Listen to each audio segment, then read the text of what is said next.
2020 সালেও এক ভরি স্বর্ণের দাম ছিল 70,000 টাকার নিচে। 5 বছরের ব্যবধানে সেই সোনার দাম এবার 2 লাখ টাকা অতিক্রম করল। আজ মঙ্গলবার থেকে 22 ক্যারেটের এক ভরি স্বর্ণের দাম 2,726,000 টাকা, আর 21 ক্যারেটের এক ভরি স্বর্ণের দাম পড়বে 1,91,605 টাকা। তবে 18 ক্যারেট হলমার্কের স্বর্ণের দাম 1,64,229 টাকা এবং সনাতন পদ্ধতির স্বর্ণ 1,36,445 টাকা।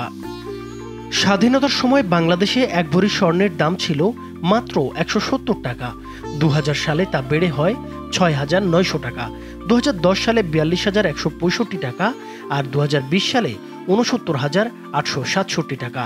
এবার 2025 সালে তা ছাড়িয়েছে 2 লাখ টাকা, যা দেশের ইতিহাসে নতুন রেকর্ড। বিশ্ববাজারেও কয়েকদিন ধরে এই দাম টানা বাড়ছে। গতকাল আন্তর্জাতিক স্পট মার্কেটে সেশনের শুরুতে প্রতি আউন্স স্বর্ণের দাম রেকর্ড 3,969.91 ডলারে উঠেছিল, যা ইতিহাসে সর্বোচ্চ। বিশেষজ্ঞদের মতে, যুক্তরাষ্ট্রের শুল্ক নীতি নিয়ে অনিশ্চয়তা, চীন, রাশিয়া, ভারতের সঙ্গে ওয়াশিংটনের কূটনৈতিক টানাপোড়েন এবং মধ্যপ্রাচ্যে ইসরায়েল সংক্রান্ত উত্তেজনার কারণে ডলারের প্রতি আস্থা কমছে।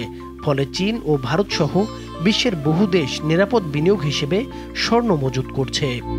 এছাড়া জাপানি মুদ্রা ইয়েনের দুর্বলতা, ফ্রান্সের রাজনৈতিক অস্থিরতা, মার্কিন সরকারের অচল অবস্থা এবং ফেডারেল রিজার্ভের সুদের হার কমার সম্ভাবনাও বিনিয়োগকারীদের নিরাপদ সম্পদ হিসেবে স্বর্ণের দিকে ঠেলে দিচ্ছে। বিশ্লেষকদের মতে, নিম্ন সুদের এই বিশ্ব অর্থনৈতিক পরিবেশে স্বর্ণই এখন সবচেয়ে লাভজনক ও নিরাপদ বিনিয়োগ।